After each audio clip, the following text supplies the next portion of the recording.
মালয়েশিয়ায় সড়ক দুর্ঘটনায় নিহত ৫ প্রবাসী শ্রমিকের মরদেহ দেশে পৌঁছেছে।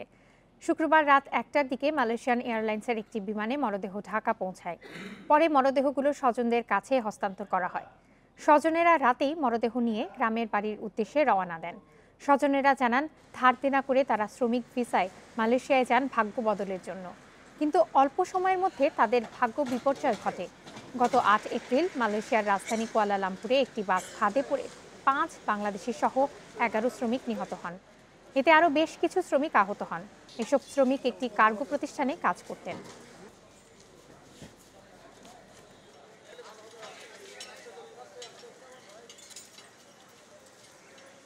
আমরা সঠিক কোনো তথ্য পাইনি যে আমার ভাইয়ের লাশ কবে আসবে, কবে আমরা পাবো।